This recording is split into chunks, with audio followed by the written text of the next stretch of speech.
we've done some bad ones here on I Want to Like This, but this one, seems to want to be bad and revel in it. For I Want to Like This, episode 5, it's Freddy Vs. Jason with my friend Jeff Hartfield.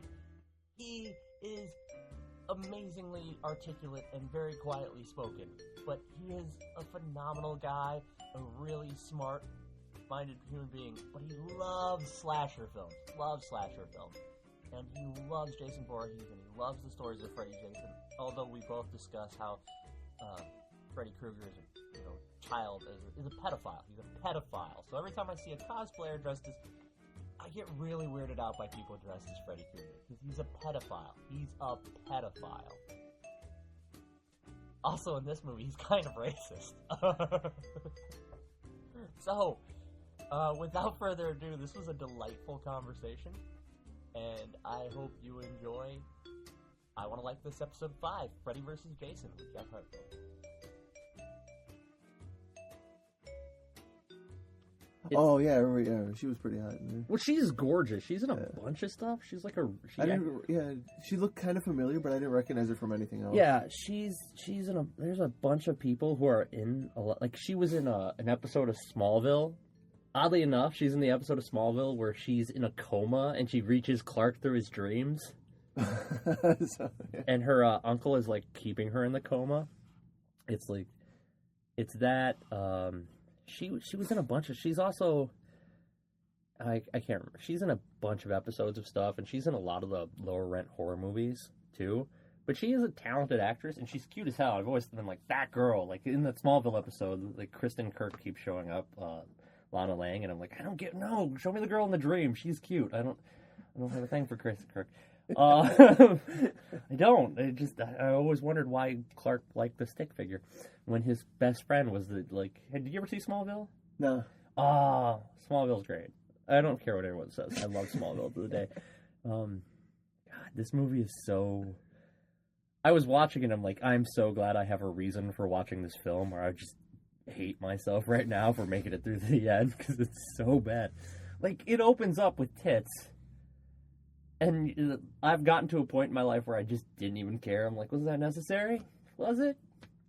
Well, for a horror movie, American horror movie, it's pretty necessary. Well, I don't. Have tits well, not anymore, because nowadays they keep pushing them to PG-13, which is terrible. God. The opening wasn't bad, though.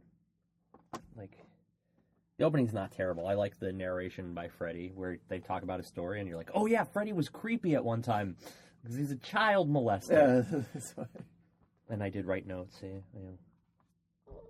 Oh, okay. I'm a professional. Not.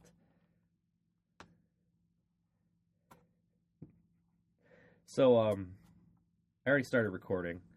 I don't know how much I'll cut out. Oh, you did already start recording? Oh, okay. I didn't know if there was going to be an intro or anything. No, like I do a pre-recorded intro for everything. It's cool. It's totally informal. Yeah, I all about doing informal. Jeffrey, please introduce yourself. Oh, my name's Jeffrey Hartfield, and I enjoy movies. I also like wrestling, and that's how I met TS. Yes, Thomas Sinclair here, of course. I've known Jeff for a couple years. He's a videographer, and we like movies. He likes more of the horror tropes, this kind of thing. And so today, you picked, and I had to sit through it, Freddy vs. Jason from 2003. Mind you, I graduated high school this year. I was 18-year-old TS when I first saw this, and I was like, this is bad. Okay, so yeah, I wasn't sure how much older I was than you. I graduated in 98.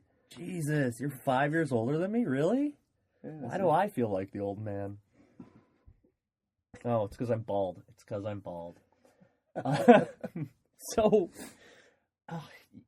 Okay, so you're obviously... The reason you first got excited about this movie is because you're a horror fan. And it was two major horror icons. Yeah, and actually, I first heard about it. It was part of the big build-up to it, and why it was so disappointing is that I had first heard about this movie being in pre-production around 1990 when I was 10 years old. Are you kidding? It was that long ago? I remember watching the original Nightmare on Elm Street when I was way too young to watch them. I saw the first one Or no, I saw 2. When she's getting eaten in the bed. Oh, okay, yeah. I saw that scene when I was 3, and I put a safety pin in an electrical socket about 20 minutes after and tried to kill myself. It's the first time in my life. So, like, these movies they had a psychological effect. Like, they were scary at one time, and Freddy and Jason were they'd haunt you at one time. Yeah, it's like, I guess I kind of grew up on them. Like, my grandmother took me to see Friday the 13th Part 7 in the theater. Like, that was, 1987, so I was like 7 years old.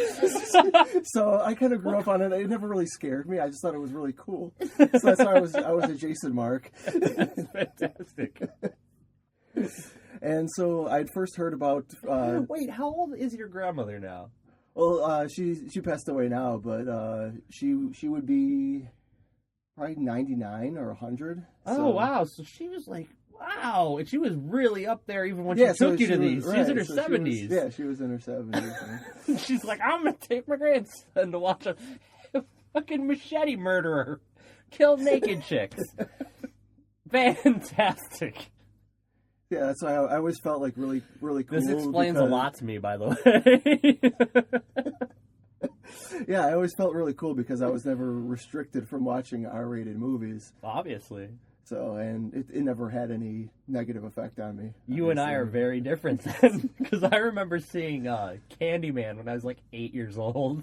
That was another one. That was probably one horror movie that legitimately scared me for a while. Legit, when she finds her friend in the bathroom, I bolt because I end up puking.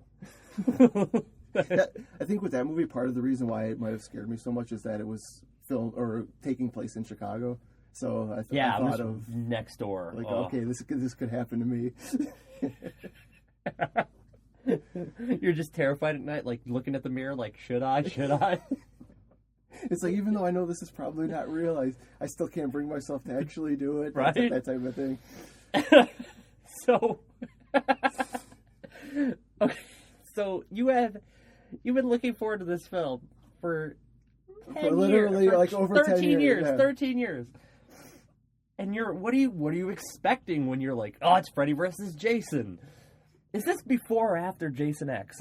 It was before. Oh, no, the movie came after Jason X. Oh, I guess this would be the only logical thing you could do with Jason after that point, because you've already put him in space, which never... I don't know who makes choices there. Who's like, let's put this guy who haunts a camp where people fuck in space. Why not? Yeah, because I think what they did was New Line got the rights to the Friday the 13th franchise, because originally it was Paramount. Yep. And so New Line kind of wanted to bring Jason back into relevance or into the public mind, because the previous Friday the 13th movie wasn't for like the past maybe longer, 5-6 years. Maybe I don't think so. That was Jason Goes to Hell. Yes, which was it was like 89. Oh, was that long ago? I think. I'll look that up. Okay, keep talking. All right, so yeah, anyway, it was quite a while since that last one, and then when New Line got the rights to it, they decided that they wanted to put these two together. And so 1993. That was 93. So yeah, maybe it would have been 10 years then since I had heard that rumor about Freddy versus Jason, because I read it in a Fangoria magazine when.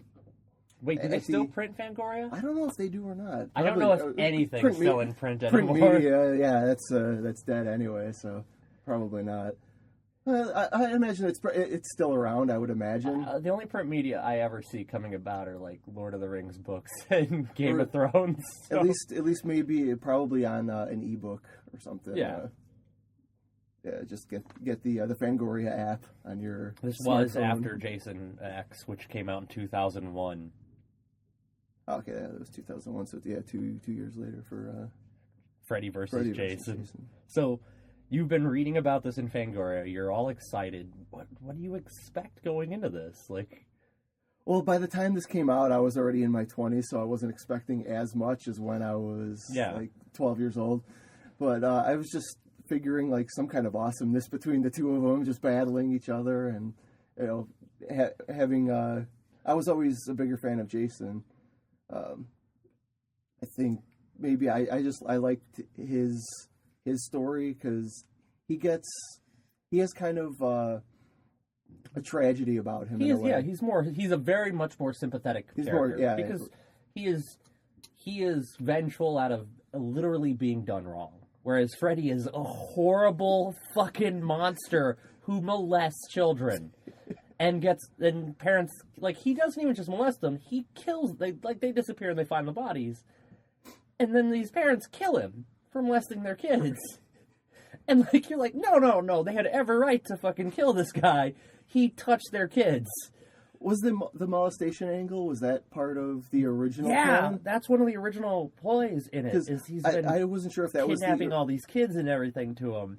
Because for the original series, I wasn't totally sure if he was. I knew he was a child murderer, but I know with the remake with Kelly Leak from Bad News Bears playing the role of Freddy, in that one he was a molester. Well, here's the thing: in Freddy vs. Jason, in that intro, they talk about it. They openly describe that he's a child molester, and they openly report this. So even before the reboot, they're like, "This guy's a child molester," And oh god, I forget that Johnny Depp's in the first one. Yeah, Johnny Depp was in that one, and then Kevin Bacon was in the first Friday the 13th movie. That's right. There were stars in these movies. No wonder people keep trying to get in on these movies to try and make their career, which never seems to work anymore. Oh. Okay, so as I'm trying to read something here and talk at the same time. Yeah, that's always tough. You get that dead air. Several children, a gloved outfit, blah, blah, blah. It doesn't actually say anything about him being a child molester right here. Either way, he murdered children. He terrorized and murdered. Yeah, I would think terrorizing. I guess terrorizing. Molestation as well. I guess terrorizing is that really sanitary 1980s way of saying, he touched our kids. Like, later on in the 2000s, they're like, no, he just fucking diddled children. But either way... it was a little more of a taboo subject back in the 80s. Oh, okay. So, I do want to ask this one question going right off the bat. First, let's talk about what you liked about the movie. This movie? About this, like, we know why you got excited. 2 fucking icons of slasher films. It's 2 monsters. They're iconic status. Everyone knows who Freddy Krueger is. They don't even wear those type of hockey masks in the world anymore, and they're still made just because of Jason Voorhees. And so they're just iconically with that character. Like, if you showed a kid a hockey game from back in 72, they would look at it and go, why is he wearing a Jason mask? Yeah, exactly. So... you have these 2 iconic characters. You're going to have them fight. We know they're going to fight. It's in the title, right? So we know why you got excited. We know why as a fan of this kind of film, I understand why you get excited. It's really good billing. To relate it back to wrestling, which we mentioned earlier. It's the mega powers colliding! In this world, Hulk Hogan is still a Freddy Krueger to me. At least you want Macho to win. So, there had to be things in this movie you liked, right? So, what about this movie do you think is done well? That's interesting. I probably should have watched it a little bit more recently before we did. I don't know. I didn't want to put myself through this again. Don't worry about it. I did put myself through it. It was not fun. All right. Well, yeah. The opening sequence was pretty cool when they bring Jason back. You know, that explanation. Kind of like the old school Jason, and I think they did a flashback type or some kind of flashback or dream sequence where it's not really taking place in the real world. Yeah. But I guess it's in Jason's dream where Freddy's manipulating it, and Jason does one of his classic kills where he wraps the girl up in a blanket and smashes her against the tree. Yes. So, like, that was probably one of the most well-known Jason kills from an earlier movie. Yeah, he straight cuts a girl in half in this opening, and then Freddy appears to him as his mom. Oh, yeah, that was... Like, right off the bat, Freddy doesn't have... Like, in the story opens, which I love this opening, is Freddy explaining how the kids don't remember him. Like, they could kill him, And that was fine. He could keep coming back as long as they remembered him. As long as there was fear, he had power. And now none of the kids remember him. So he's just lost in, like, eternal damnation. And then he finds a way to make him fear. He discovers Jason Voorhees is in hell, and he can come back to life at any time because he can't die. So he manipulates Jason to go to Elm Street to start striking fear in kids' hearts. Yeah, because going to Elm Street and killing people, all the Naturally adults are going to associate it with Freddy. All the adults do. They're like, oh, this looks like the work of Krueger. Because he won amazing use of a folding mattress. Because the first kill, is he stabs a kid so hard that, like, organs come out the bottom. And then he folds the mattress up and he breaks him half the wrong way. And I was like, oh my god, that's... By the way, the girl, this happens, the whole time this happens, this girl is in the shower in the next room, can't hear shit. Yeah, and then she comes out. And I'm expecting her to die in the shower. She comes out. Swerve. Flips the fuck out, which I love. And then they run down the cop car, and this is my favorite line in the entire movie. Like, Freddy's got a bunch of campy bullshit lines. My favorite line in the movie is this cop goes, "Can I help you kids with something?" He goes, "Is there something wrong here?" Yeah. Yeah, I have it. No, where did I put it? I wrote it. You kids need some help? And this girl, wrapped in a fucking towel, hands in blood, just rubs her hands in his face and goes, "What the fuck do you think?" Like...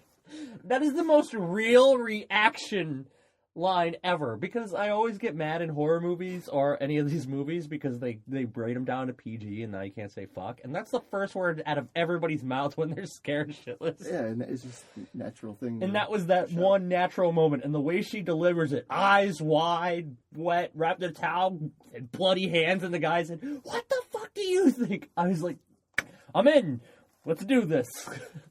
And then it was a decline from there. That scene was great too, like the first time that I saw it, because that cop was in, he was a really funny character in Scary Movie. Yeah. He's in a lot of movies. His name is, Lachlan Monroe. Yes. What a name for horror movies, Lachlan Monroe, right? But he's a douchebag character and everything. This is the first time I've ever seen him be a nice guy. Right. But it doesn't fit because he still has the douchiest haircut ever. Like, he's got spiked frosted tips in his police uniform. And I'm like, that's the guy who fucking tries to get a girl to blow him to get out of a speeding ticket. Like... Fuck that guy. Like, the first time saw him on the screen, like before he even delivered the line, my friends and I, who were also fans of the Scary Movie, started cracking up just by seeing him, because we immediately thought of his line, like, "A small dick's like a disability, man. You would make fun of a guy in a wheelchair, would you?" I forgot about that line. I haven't seen that movie in like 15 years. God damn. The first one was actually good. Yeah. It's a parody of a parody of slasher films. And they airplane the shit out of it. So, the first kill's awesome. There's a lot of, like, I love the first narration, because Freddy tells you this, and you're like, oh, that's right, this guy's fucking creepy. And he lives off of fear. And it started to bring some of those things back about Freddy that actually made him someone of nightmares. Like, as a kid, it was totally legitimate to have a nightmare about Freddy Krueger. He's fucking terrifying. But as the movies go on, he becomes this character. And when they do this opening scene, I'm like, oh man, they're going to bring this back, where it's just fucking these two haunting fucking people. And I'm down. And that just never fucking happens for me. So the first kill's awesome. I love that that's what inspires the fear. And then, is there anything about the movie outside of those first, 10 minutes before you see the cop? Right, so... Once you see him, I'm fucking gone. I'm just like, this fucking guy. And it's nothing on him. He's completely, he's a good hand, right? But, I keep using wrestling terms because it's you. He's a solid portrayal of a character in this. Seeing his other work, I'm fucking taken out, because I just identify his face with Scary Movie and all these movies where he's just this dickhead cop. That's the guy who's in fucking, he's in the other fucking Wayans brother movie, the White Chicks. He's a douchebag in that, Oh, too. He's in that one, too. And that's it. I don't ever want to ever acknowledge that I can reference that ever again in my life. What about Little Man? So, but no, the second I see Lachlan Monroe, awesome, once again, a fucking fantastic name for horror films, I'm just out. Is there anything that gets you back up? Also, his name is Stubbs in it. Oh, is it? Yeah. Oh, yeah, I wasn't Deputy sure. Scott Stubbs. Makes me think of Miami Vice. Oh, I think that's Tubbs. It is. He was wearing basically the same uniform. Like, the cast isn't terrible, but the cast is so... They had the girl from Destiny's Child in there, yes, which is to kind of bring Kelly Rowland, the mainstream appeal to it. Like, that was her first film. She's going to be an actress. She's going to be, She wanted to follow Beyonce's steps. So yeah, I guess that was their attempt to get more of a mainstream appeal, having some teeny boppers. Which is hard for an R-rated movie. I don't know if they need a mainstream appeal because I can't think of any two mainstream horror villains. Yeah, everybody more than knows Freddy and those Jason. two anyway. Yeah. The hockey mask is iconic with Jason, as mentioned before. We all know that glove and that sweater and that hat. I can't imagine. I'm going to make a comment here, and I'm hoping you agree with me. It bothers me all the time when I'm at a convention or something, and there's a really hot girl dressed as Freddy Krueger with, like, the torn-up sweater that's really tight-fitting, and then she's got the glove, but it's fucking Freddy Krueger. Like, if you want to look attractive, don't dress up like a pedophile. I will never find that sexy in my life. I don't know. Maybe there's kind of like the double standard there. It's a female dressed up in this era, so that never. No, that's still creepy. That's still creepy. Screwing their students. No. Child molestation is never acceptable. It doesn't matter what gender you are. You fuck little kids. You go to fucking prison. You're a social pariah. Like, I'm so tired of that double standard of, oh yeah, what a lucky kid. Yeah, lucky kid. His life is fucked. Because there's only two ways that this could come out, right? Like, he's either horribly fucked and he doesn't know how to handle sexuality because he got raped as a kid, or he is young enough to fucking be like, oh yeah, I was throwing down at 14. Why would you ever grow up after that? Because you're good enough at 14 to get a grown woman. Why would you ever emotionally mature? You're stunted right then and there. I think we're all stunted to a bit to the first age. We're stunted for a good decade at the first age we ever have sex. Like, how many guys do you meet, like, who are jocks and all that? They're the same person they were at 16. Yeah, because that's when they got laid. When they got laid, yeah. Whereas I was much later in the game, so I'm 23 with post-traumatic stress before I'm fucking stunted. Okay, that was a complete sidebar, but girls, stop dressing as Freddy Krueger. It's creepy as shit. If you find a guy who's like, yeah, that's a sexy Freddy Krueger, there's something fucking wrong with you both. Well, they just have sexy versions of any kind of costume nowadays. It always bothers me. You want to know what the sexy version of a scientist is? A female scientist. That's it. That's really female scientist. Awesome. Like, I don't need extra sexy version. Oh, there's a girl with a brain? Yeah, that. Daddy likes that. Ladies. Oh God, I'm a horrible person and I'm a horrible host. It's too much fun. So, okay, honestly, anything. Another cool thing with the movie was they brought in the creepy kids, like in the with the eyes. Hospital, yeah. Freddy loves the children. Right from that first bit where she falls asleep in the police station and there's a little girl and she has the eyes gone. Fuck, I'm like, ugh! That was one of those moments where I was like, that's like, I knew it was gonna be creepy, but I was like, oh, that's gonna be like childlike version of her or some shit, right? And the fucking eyeless child. Like, yeah, a shiver moment. Ugh. So yeah, that was pretty cool, and I guess some of the kills that they do throughout the second act, they kind of work as far as going back to the original films. Yeah. But just the whole flow and pace of the movie just fell off. Yeah, it jumps back and forth. And I guess it's because there's two different villains. And it's like because they're two villains, they had to turn one of them babyface. So they kind of do that with Jason a little bit. Well, you have to turn Jason Voorhees babyface because you can't turn the child molester. He's still a child molester. Jason Voorhees at least was this free kid, and they do a pretty decent job of showing the backstory of them. Like they illustrate, they show Freddy Krueger's original death in this again. Yeah, and they show how he was fucking with kids, and he keeps his scrapbook and everything, and the headlines, which says child molester and murderer. Oh, there you go. In the book, in his book that he keeps a scrapbook of all this stuff, and they show how they throw fucking a Molotov cocktail right through his basement window, and then they do the stuff later on when Freddy enters Jason's dreams. Which the way that they set that up was really weird with him going into Jason's dreams, because the way they did it was by knocking him out. Yeah, knocking Jason. It's like all of the stuff that they do to Jason in this movie and in all the other ones. And drugs knock him out. He obviously doesn't have blood flow in his skin, but let's pump full of narcotics because he still has a metabolism somehow, right? I didn't get that either. Also, the possession thing, like he can possess a guy. That was weird. I don't remember Freddy possessing anyone in the waking world before. Yeah, not really.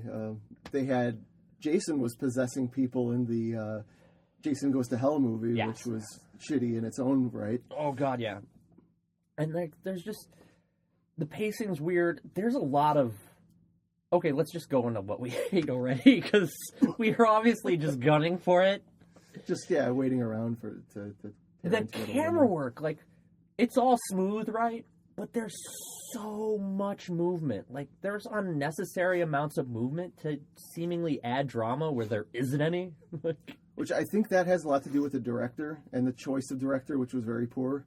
Because Ronnie Yu, who is mostly mostly does Hong Kong kung fu movies. Yeah. And where that kind of movement is necessary for the pacing of the film.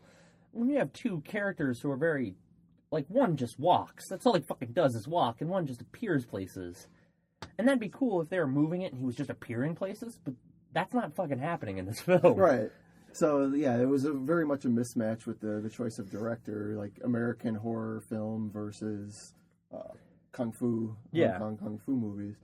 So that really didn't work too well.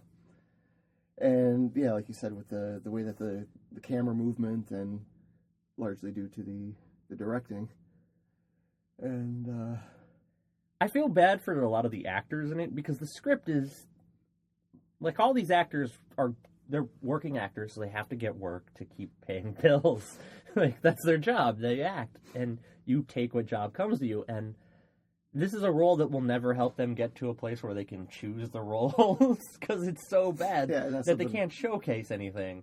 And there's a bunch of people, when you're in it, you're like, hey, that guy's in it, or, oh, that girl's in it, or, hey, the only person in this movie that doesn't need work is Kelly Rowland. She's the only person who has money outside of this who doesn't need the work. Because there's a bunch of people like Robert Englund. He's gotten to a point with Freddy that Freddy's a caricature of the character that first debuted, and he's not creepy or scary. He just says puns and cackles and and that doesn't I didn't go I knew it was going to be campier than I wanted it to be. But that first scene really brought it back to the original, and I just felt like it never delivered on that first scene. Yeah, maybe they just couldn't keep it so dark. They had to go a little bit lighter as far as, like you said, with the caricature of Freddy, just being more of a comedic role rather than creepy, scary. It's a pun, and it's not funny for the most part. Like, that whole last... once again, this is all my fucking opinions. It's all this podcast is anyone's opinions of things. So don't, be a dick. That whole big... they're at the camp, and there's this whole big building thing. Like, they're constructing something. There's scaffolding and all that for this last fight scene. And I don't know what they're building with all this scaffolding at a camp. It's like, it's a camp. It's just cabins. in the woods, and there's this big scaffolding with a light, and then the concrete drum roll, and there's all this stuff, and I'm like, what the fuck are they? This is an excavation site now? Like, it's still a camp. It's just Freddy versus Jason, Hell in a Cell. Right? Just an unnecessarily large structure for them to fight in. And there's so many things. Some of the kills are just ridiculous. They start using terrible early 2000s CGI, and they're just throwing in effects places because they're like, it's dreams. We can do this. This would look cool. But it doesn't. Like, the cool thing about the dream sequences, and there's no haze or anything, all the dream sequences have the same camera lens and everything that the waking sequences do. So you can't tell when someone's dreaming at first until shit goes really wrong with Freddy. And that's great because it takes you out. Like, that idea is great because it should take you out. But then there's the CGI element in all the dreams that just like, this feels fake. Like, the first movies in the Freddy series have all these really great practical effects. Like, the giant Freddy eating the girl is this thing that they made to put the girl into, and it's creepy. Or the effect where Freddy comes out of the wall is this layered effect that they made with a prop. With all the prosthetics rather than scary CGI, as shit. yeah. Like, it feels real. It's like the problem I have with all the new Star Wars compared to the old Star Wars. Like, practical effects are practical. They feel real. Like, you can touch them, and that's so much. It translates on film. Yeah, good point. So, another issue I had with casting was the character of Jason, which for the previous 4 movies, I think, was Kane Hodder. Okay. Which he by the time that this movie came around, he was the definitive Jason. Yes. Like, he had all the mannerisms down, and you would think that playing the role of Jason's not that big of a deal. You know, it's just shambling. You have a mask on, you walk really slow, you swing a machete, but it's a lot like working under a hood. Yeah. In wrestling. If you don't know how to work in those situations, you can't use your facial expressions. It's all of your mannerisms, and he just had all that down. He had the feel like you saw him in that costume, and it's like, that's Jason. And then they used Ken Kersinger in this one. Yes, they did. Which I believe, I'm not totally sure, but I think I heard something about they picked him because he made Freddy not look as small, because he's not as big as Kane Hodder. Well, that doesn't... I don't care if Freddy looks small. He doesn't have to be big to be terrifying for the fact that he is a nightmare creature child molester. I'm going to keep saying child molester, so everyone gets the point that I don't fucking like Freddy Krueger. Yeah. Okay. No, I'm not getting Kane's name. There's a bunch of stuff on this about, like, different appearances that aren't in the movies. Oh, okay, yeah. He's mostly a stuntman. Yes. No, this is that's for just Jason for Voorhees. just for the Jason. But there's all the, like, if the character was used in, like, a television show, like the South Park episode isn't labeled here. Okay, yeah, right. So there's all sorts of stuff. And Simpsons and yeah, there's all sorts of stuff for it, and it's like, why do you have to have anyone? Friday the 31st, Michael versus Jason. Apparently, yeah, that's Ken Kersinger, Kane Hodder. Yeah, Kane Hodder played him in about 4 films. He started in part 7. I knew that. So it's 7, 8, and then Jason Goes to Hell, which is the 9th, and Jason X, the 10th one. So you have an actor who definitively knows how to play this role in the whole getup, and they cast someone different to make Freddy Krueger look bigger. You don't have to. The problems is, like, there's so many. This point, it seems like they gave up on trying to make the actual film protagonists, like, you want to care about them. Like, this girl has this troubled past. Her boyfriend disappears at 14. Her mom dies right then, too, right? Like, so she's supposed to have this troubled past. You're supposed to be like, oh, that poor girl. I don't care. Like, I want to watch her die. Right. The whole film.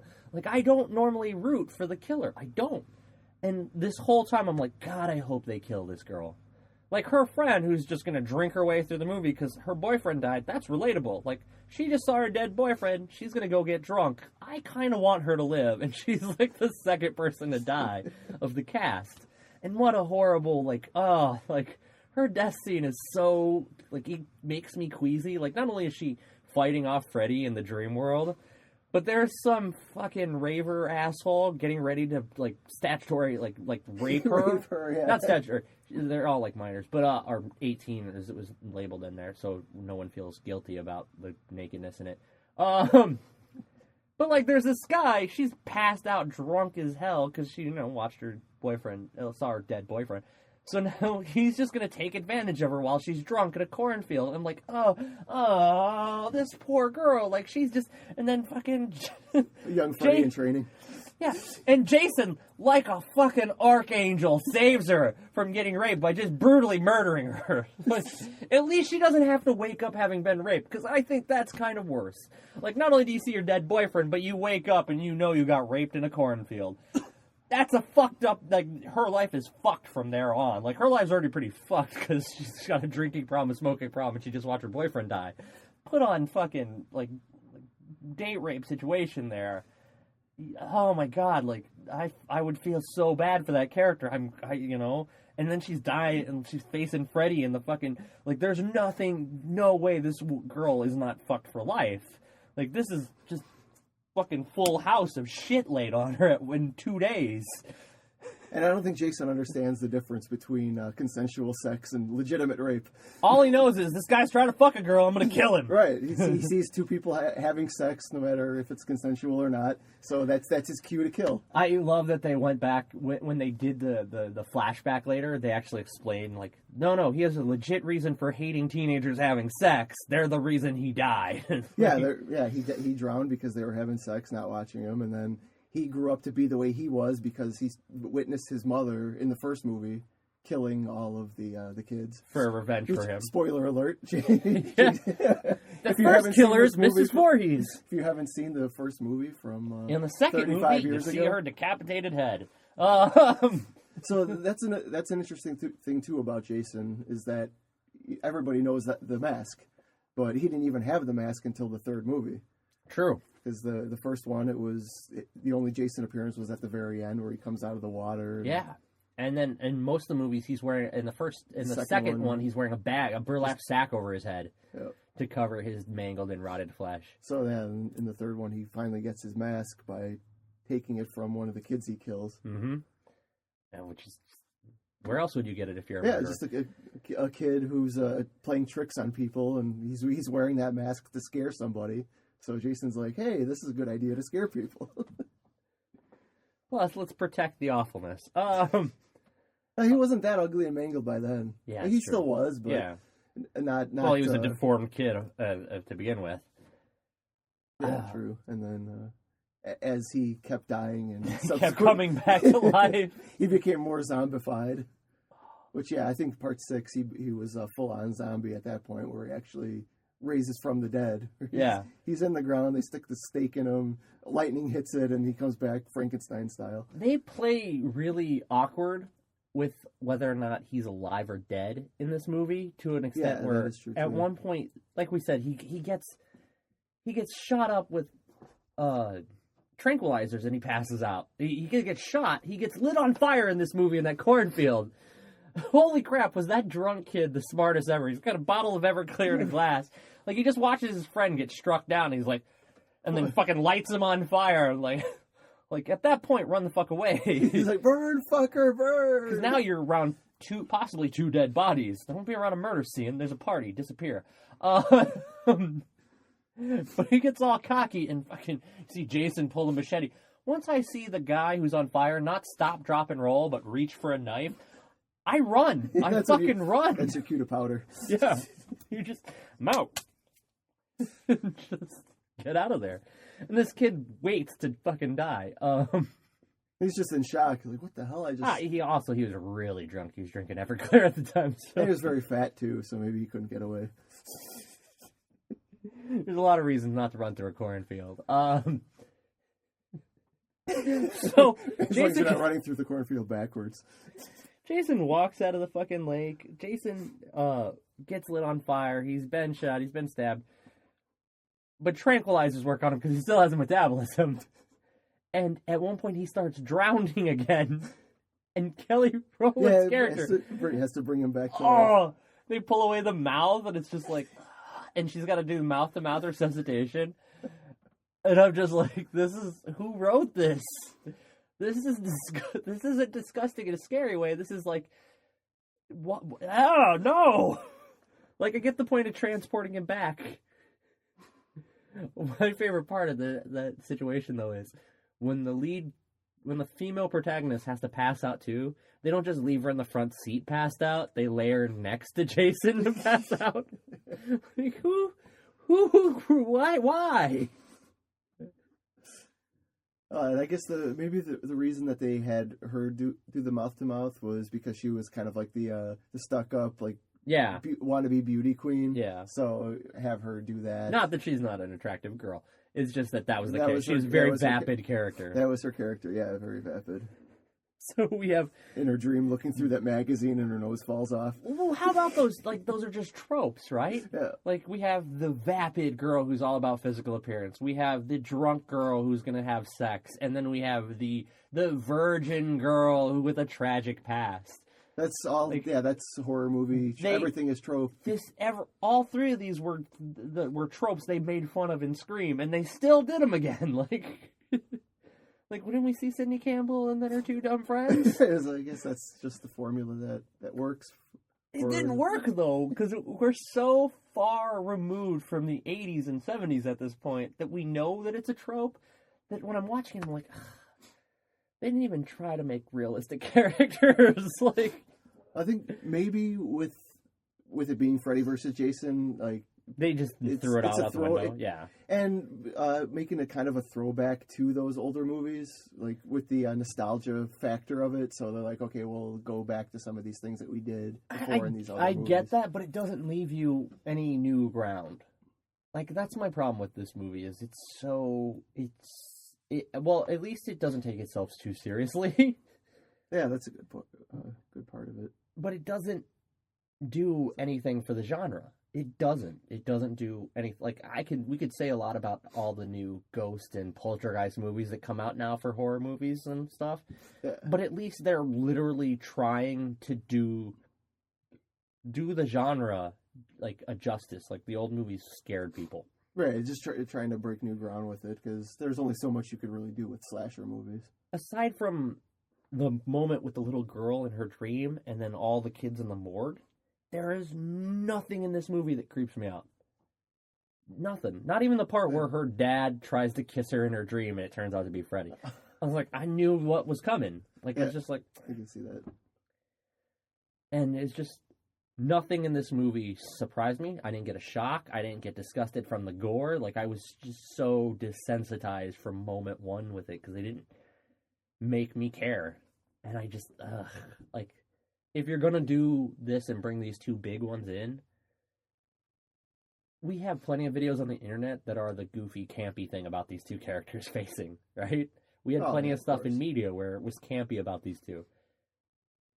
Bring me something real when we got a motion picture. And they have a bigger budget than probably any of the films that they did in the past have, since Wes Craven did New Nightmare. Yeah, I think this movie had the biggest budget. Like, the original, what made those original Friday the 13th movies and their sequels so successful was that they pulled in big box office while having a really small budget. Whereas this, they threw all this money at it with all the CGI and having some big names in the cast and everything like that, and it just really didn't deliver. It doesn't. It's just... It probably, I don't know, do you have the box office numbers? I think I do have the box office number. It probably drew in the same amount of money as all those other movies. But it costs more to do. But costing more to make, so the actual profit margin is much less. Let's see. It's down here. Opening weekend, $154,000 in Austria. I was like, oh yeah, that would be a... Estimated budget was $25 million, which isn't terrible. Yeah, well, in 2000, it's kind of expensive. Right, adjusted for inflation. and see what the box office is. But there's so much in this movie where it's like they did so much and it doesn't do opening weekend for U.S. Wow, 36 million. So it made its money back. It made its money back first weekend. 31,000 screens. Gross in America is $82 million. Which it's not terrible. Like, it's not ever... It made its money. I think probably because of all the hype around it, because everybody knows these characters, so even people who aren't fans of horror movies are going to see it because, everybody knows who Freddy and Jason are. Like I said, they did not need Kelly Rowland to be mainstream with these two characters. Yeah. Okay, so we know why we didn't like it. It's not a good movie. If you're going to make a Freddy vs. Jason movie, how do you make a good movie with it? That's the difficult thing. I've been running through this in my head, like how I would do it, and honestly, I really don't know. Like that's why these people get paid money to make these movies. Like, take no credit. This is taking no credit away from them. This was a hard ship to sail right off the bat. They're like, we're gonna do Freddy versus Jason, but it's one of those things where it's like, where do I go with this? Like, how do we, you have two villains who have to fight each other, but you can't just have them battling each other for an hour and a half. You need some kind of outside story involving general population of teenagers, like the usual victims. Here's a thing I have an issue with. What's Freddy's age cut off? I think before he was know supernatural, he liked little kids. Yeah. And then he liked teenagers because they were the kids. They were the kids who grew up a little bit, yeah. But here's the thing, in this movie, the adults know. All the adults know, right? And none of the kids know. And I was like, wait, all those adults seem to be creeped out by the idea of him coming back. Isn't that enough fear for him? There has to be an age cutoff. Maybe the kids need to be fearful. But they all seem to be like 17 or 18. So it's like a whole generation had passed in their universe where those kids hadn't heard of Freddy because Johnny Depp would be an adult in his 30s. Yeah, so they suppressed his memory. They suppressed the memories of the kids who might have been fearful of him, and all the ones who had experience with Freddy were locked up, drugged up. Yeah, so that they wouldn't have those memories anymore. For me, doing this one and reimagining this one as a better film, it starts with the beginning, those concepts they have, the idea of the drug-up conspiracy. I want it to expound upon more. I want more discoveries about Freddy to be unearthed. Tell me the story of how they hid it. They did that pretty decently. Yeah. But tell me Freddy's plan for revenge, not just killing children. He does that to get fear. Now he needs revenge. Does he strike revenge? Is he aiming for this girl because her dad is the guy behind drugging it? They never explain that. Freddy's not. This girl just seems to be in the way, and she happens to live in that house, and that's it. That's the only connection. Yeah. I would like a vengeful Freddy for this to have a reason, like a motive, not just to terrify kids again, but the vengeance of being put away on this guy. He needs that guy dead. I would love her dad to have died at Jason's hands, manipulated by Freddy. If that was the first death to bring in the fear. Because once you take away... That's a good point. Once you take away her father, her father is this symbol of strength for her. He's always there for her. Her dad died, he was there for her. Her boyfriend disappears, he's there for her. You take that safety net of that male paternal figure, and now we have the trope in all of these films is eventually it's the girl. They're very sexist until the last scene where it's always the girl striking the final blow. The virgin girl. Yeah. Uncorrupted. Yeah, that's my only problem with it is if you have sex, you die. Right, I would love the girl who is the whore to fucking win. And the whore in their words, not my words. I don't think a woman's a whore. Any woman who has sex is a whore. I don't think a woman's a whore for enjoying sex, because if they are, God knows I am. Yeah, see, nothing wrong with that. It's exactly. The whole slut-shaming thing. Ugh, terrible. But we could get into a political discussion on a completely different podcast. I already went off on one fucking tangent. I think that's it. I think the core thing is you have to have Jason. I get Freddy's motive for finally facing off with Jason. And then Jason's motive for wanting to kill Freddy is even better, because Freddy gets in his head and fucks with those things from childhood. Yeah, he's been manipulating Jason the whole time. But the fight is so outlandish, and some of the, like, if they had cut down effects and they actually had focused more on atmosphere, give me a while focusing on these kids, their life. Like, in the first Halloween, we don't jump right to fucking Mike Myers killing people. We actually learn about, Jamie Lee Curtis's character in this. We care, like, we're like, oh, this girl's cool, and she's nice to this kid in her neighborhood, and, like, there's reasons to like this person. Before shit starts going wrong in Carrie, they build up why you like Carrie, right? That's the key, is you have to identify. All we see is the first night, it's this fucking house party where this girl's fucking this guy under her dad's bed, and it's just like, shit goes wrong! Like, it's like, I guess that's what people want to see nowadays with the horror movies. It's just, people dying. Yeah, well, that's just more people, like, it's like bloodlust, identifying with a killer, and that's cheap storytelling. And I think that's the problem. Like, those first movies, you want to see Johnny Depp and them make it out from Freddy. Like, you actually see, I think maybe it's because the Freddy and Jason characters have become heroes, because they're so iconic that people identify with them instead of the teenagers. Yeah. Which is why I think this is why they had a completely different time, clean slate, to wipe this away. And maybe get you to care about the characters. And actually build the movie up like that before you fucking... Like, if they had the opening narration, right?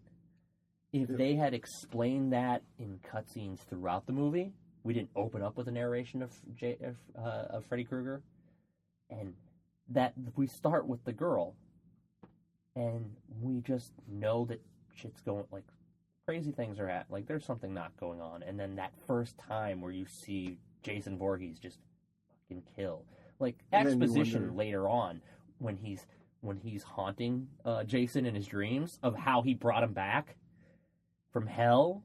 Yeah, that would work. If there's a mystery of why Jason's here and why is Freddy here, and, like, why is this happening? Why is Jason Voorhees in Elm Street?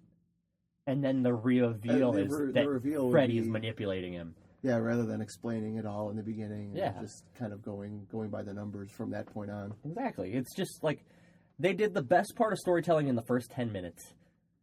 And then in the last... There's really nowhere to go after that. The only part that's really good storytelling after that is when Freddy and Jason are fighting in Freddy's world. And he uses the water, and he realizes the water. And then that moment where he's curled up, and he's just little Jason Voorhees and he pulls the mask away, and he's a child again. You realize that, this is a kid. This is a guy with real fucked up psychological issues because of his messed up childhood. And then they delve into it. Those were all good storytelling elements. And they're just this part and this part amongst shit. Like, there's too much wrong with this girl. Like, if the boyfriend had disappeared and been one of the others, because he had been there on a night where he tried to sneak up, like, if they were having a girls' party and he tried to sneak up then, and he saw that shit happen, and he got disappeared, as well as the other girl's mom died, like, there's okay, but everything's like, this one girl just had shit rained on her at 14, and then just, it was not, like, I like that they're in an asylum. I like the kid whose brother killed himself. Like, they're all decent actors. Yeah. I could have used a different director. Right. Someone who knows the genre. Actually, and another problem with the director is that he admitted that he only saw the first movie of each franchise. Which is funny because Jason, as I mentioned earlier, wasn't even in the first movie aside from the very ending sequence. Yeah. So he was totally unfamiliar with that character. So he just knows the tropes portrayed through media. That's right. That's all he knows about. And going back to the thing you were saying about in the Freddy dream world where he's scaring Jason with water. It's like, why would Jason be afraid of water unless you only know about his drowning death from the first movie? Because how many times has he walked out of water? Right.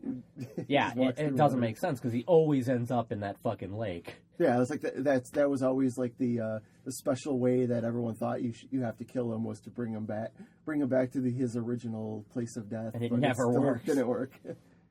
And he even jumps out of the water and grabs Freddy's arm in the lake at the end. And it's like, that doesn't make any fucking sense.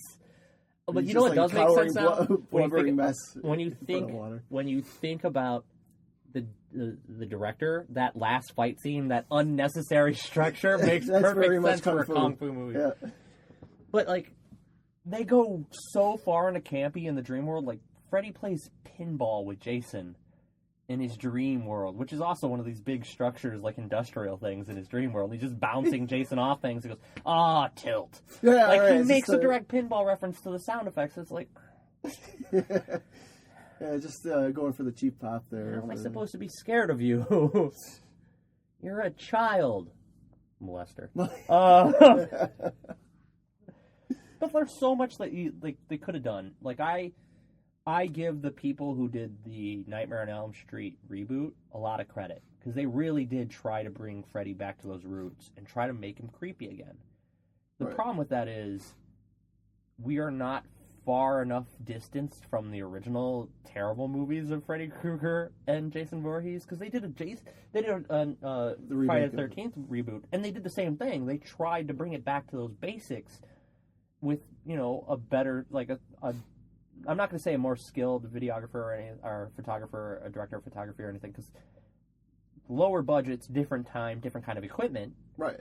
They just try to bring it with high-res equipment and try to make it something new and bring it back to that original idea of making it terrifying.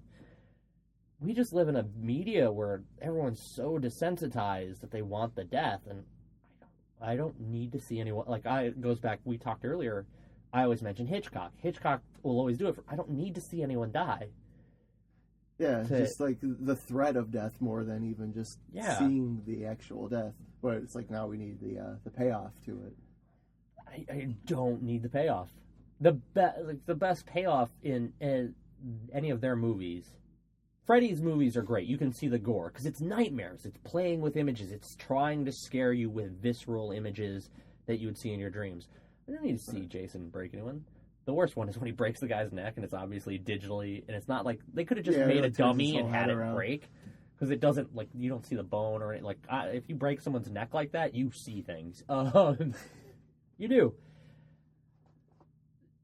Like, the best reveal in any of the Freddy or Jason movies is when you see Mrs. Voorhees' head. That's the best reveal. And it's not a death, it's a fucking mummified head on an altar. That's a fucking great and terrifying reveal. It's like when you see his mom in Psycho, and it's just a skeleton, and there he is in the back with with her clothes on. Like, that's a terrifying reveal. Right, you realize that he's both characters. And the mother is just There's one death, and there's two deaths in that film. Yeah, that's it. So they didn't need. I don't need a high body count. I don't need a raised body count because it's a sequel. That's another one of those horror tropes. It's a terrible trope. Sequel has to have a higher body count. Yeah. I need a couple characters I give a shit about running from a force they can't get away. Like, the extraneous deaths are perfect for Jason Voorhees. That one death alone is enough to get people start talking about Freddy. In the movie, everyone starts talking about Freddy Krueger because they're parents. Yeah. Right after that kid gets folded up in the bed. Right away. That's terrifying enough. I don't need to see another goddamn one. We could have limited the characters. I don't need Kelly Rowland. I don't need the near date rape scene, because that queased me out in a completely different way that took me out of the movie. I don't want to watch a girl get raped. No, that's why I don't like Freddy. He's a fucking rapist. Well, maybe they did that rape scene too, because in a lot of movies they have the asshole character that you root for to be killed. Well, they did that right off the bat. That dickhead boyfriend who demanded sex from his girlfriend, and he gets folded in the bed. Yeah, I guess they just had to go back to it, do it again. So like when I was watching the movie, those first two male characters that show up and go, God, I can't wait for them to be dead. They seem like dicks. And the caring kid and the caring kids in this are the fucking kids from the psych ward and the one nerdy kid. They cast a ducky again. Because every movie has a ducky since the 80s, where it's just, I'm a friend, but I really want to fuck you. I'm just gonna stay. Like, I'm gonna stay here because I don't get the idea of boundaries. The kid who's forever stuck in the friend zone, but who's portrayed by a really good actor. Like, he's a decent hand actor too, and it's just like, oh man, you're in that role. That sucks, and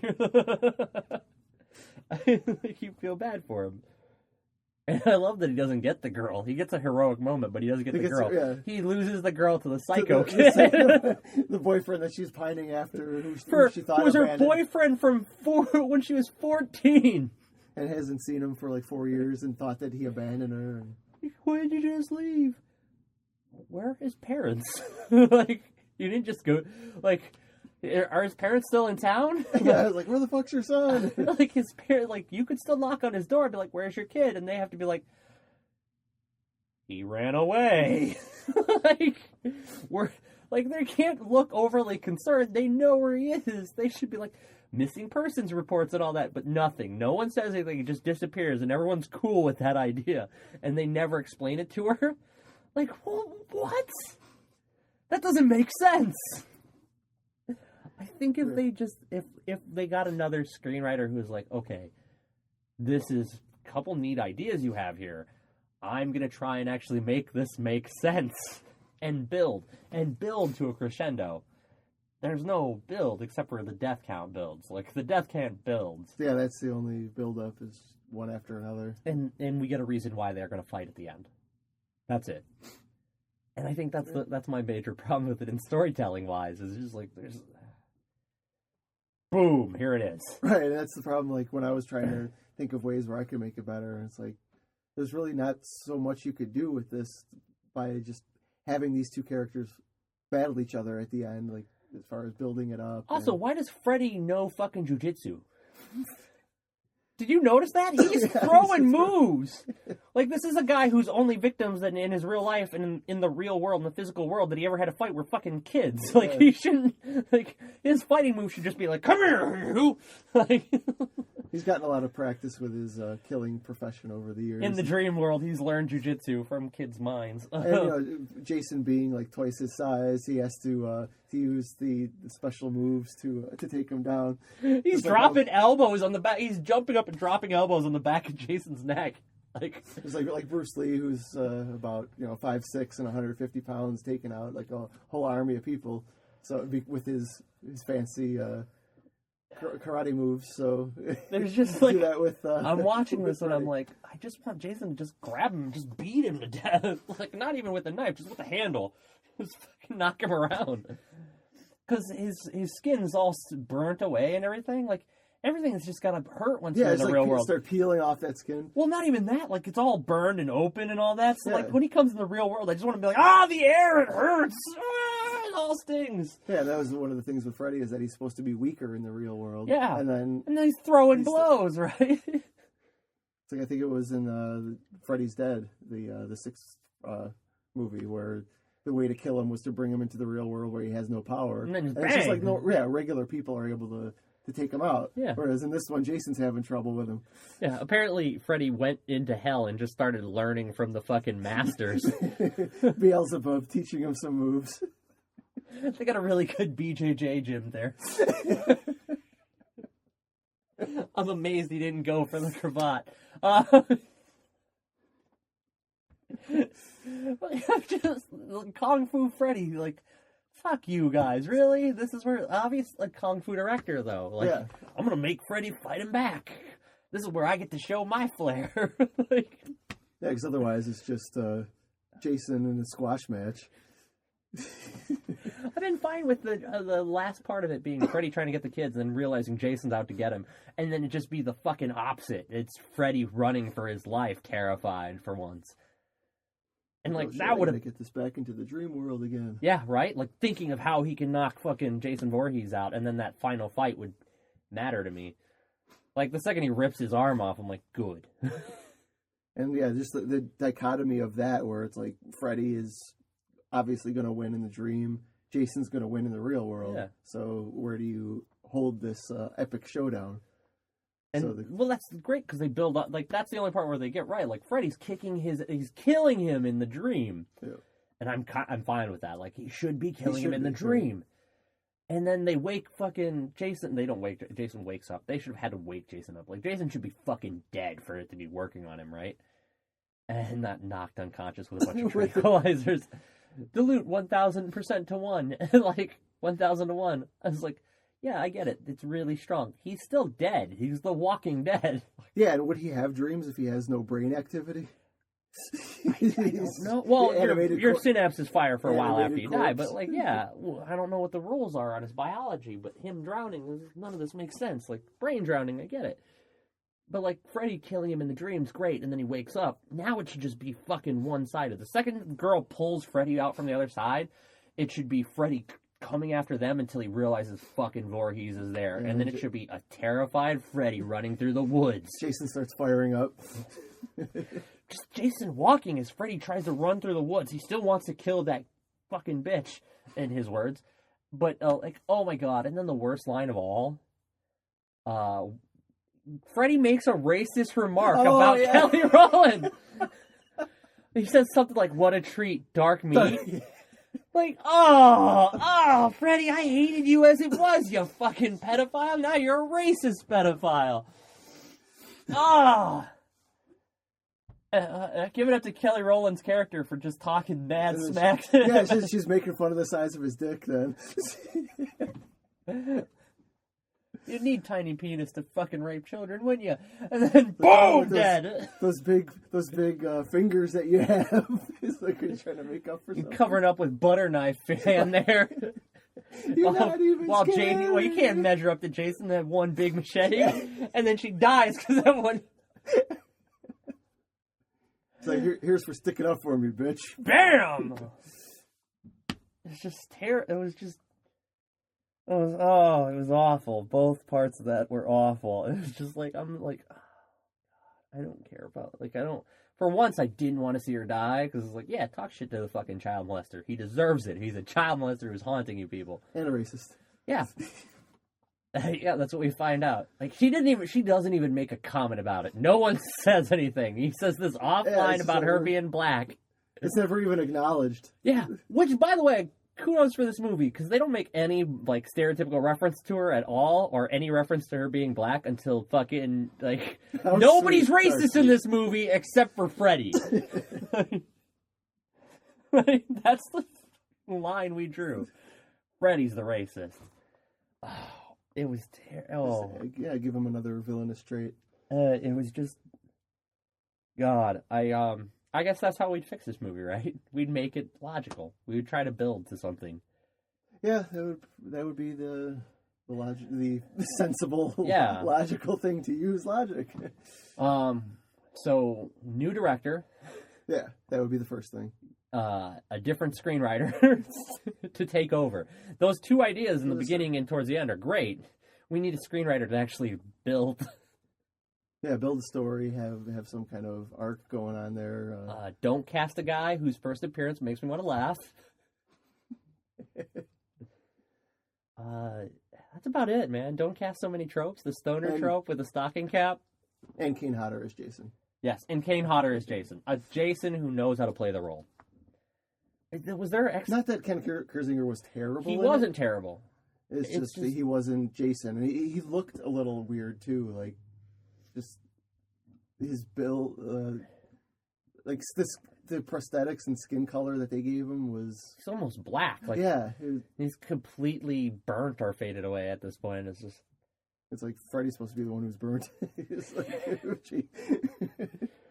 also, what is it? Is there only 2 people that got caught up in the dream sequence? No, 3. The one kid from the psych ward dies because of it. Her friend gets in it right before Jason kills her, saving her from Freddy and the molester. And then, Freddy and another molester.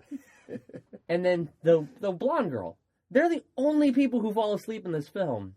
And what I remember from the other films are, like, this takes place in, like, 2 days, where the other Freddy films take place over, like, a week. It's a slow build of the haunting. Yeah, and everyone's trying to not fall asleep, taking all kinds of stimulants to stay awake, so they don't fall asleep and fall victim to Freddy. Yeah, and there's that fear you can't fall asleep, and we don't even touch on that once. Yeah, that's never really addressed in this one. I guess the stoner falls asleep, too. He has the dream with the hookah and fucking caterpillar, Alice in Wonderland Freddy that looks awful. Oh, God. Take all that out and just... Freddy tailors the dreams to the situation. Obviously, he's really good at it. And I think that's it. I think that's how you'd make this film better, is go back to it. Actually try and make Freddy not a relatable character. Because I think they tried when they first mentioned, like, why he died. Like, when they talk about why the parents killed him. Yeah, and it's kind of like, in a way, you kind of want to feel sorry for him because he's burned alive. Yeah, but that, you gotta keep bringing it back to, this is a guy who wants to kill kids because parents stopped him from molesting them. Like, Jason Voorhees, kind of sympathetic. He's just a killing machine because he died really horribly. Yeah, and then he witnessed his mother doing the revenge killing, so he thinks that... Mother like son. Yeah. So, you know, this is what mommy does, so this is what I should do too. They focused on all the tropes, and they didn't focus on these characters' story. I think that's you what never really, with the main girl, you never really care about her. And nope. So it's like you don't mind if she dies at the end because she's just more annoying than relatable. The dialogue they wrote for her, all of it, it's just cliche, terrible stuff. They didn't make her relatable. They're kind of wanting to make her like a damsel in distress, but it just makes her like really weak. Yep. I think that's how we'd fix it. God, I think we actually went longer than anyone else has gone. This was fun. We went off a bit. Jeff. What's the time? Like, what are we at? Maybe? We are at an hour and 9 minutes. We have actually gone 25 minutes more than anyone else has gone, which is kind of nice. I really like this discussion. We had a lot of fun. Hopefully anyone who listened to this had a lot of fun listening to us make terrible jokes about pedophiles and racist comments that characters make. Anyone who made it through this long of two people bullshitting. about a movie. About a really shitty movie at that. A really shitty movie. Maybe there's a bunch of horror fans. Like, I had someone do, she loves horror films. She decided, though, she picked Machete Kills. Oh, okay. I haven't seen that one. I haven't seen the first Machete. Machete Kills is awesome. Machete is awesome. Machete Kills is kind of like, you jumped the shark in a couple places for logical... Like, you can streamline this. I like this movie. Like, you could have done better. Yeah. Well, goddamn, Jeff, this has been awesome. Yeah. Do you have anything to plug? No, not really. You're not on the Twitter. No. I have a Twitter account, but I never use it. I just I've never tweeted or twatted or twitted anything. Well, I do. Mine is at the T Sinclair. You can also find me on Facebook, the Thomas Sinclair. I guess I could plug Smart Mark Video. You can totally. He works for Smart Mark Video. If you like professional wrestling, Smart Mark Video has some of the best cameramen, like Jeff here. Also our friend, Mike Robles. Smart Mark Video is totally a great online store for DVDs, downloadable videos for professional wrestling on the indie scene, shoot interviews, and just not only do they do all of those things, Smart Mark Video actively campaigns for animal rights, and for different causes. They straight up give like a quarter of proceeds some days to those causes that they raise money for. So go to Smart Mark Video, smartmarkvideo.com. Yeah, and smvod.com as well for the video on demand. So that's it. Jeff, thank you. This was fun. Yeah, everyone else, go see a movie. Go watch movies. Do it with your friends. Talk about it. Not this one. Have a great one. The outro? Yeah. Did you just stop it and start it again and it's recording already? My producer, Gary Gosson, is a dick, and he is having fun playing with me at this set of recordings of outros and intros as we outro I Want to Like This episode 5, Freddy vs. Jason, which was... I hope you liked it. I hope you like Jeff. I want Jeff back on for talking about experiences or talking about other movies. There'll probably be another slasher. Jeff loves the slasher genre, which is weird because I'm not the biggest fan, but I'll watch them just to hear what Jeff has to say. As always, you can follow me on Twitter at @DTSinclair. You can follow I Want to Like This on Twitter at I Want to Like This. That's pretty simple, right? No, just I Want to Like This. Not the, that's pretty simple. Just the one, not the, I know it's a long list of words no matter what, just I Want to Like This. And of course, you can follow us on Facebook at I Want to Like This. So feel free to subscribe to the channel, like the episode, and have a great day.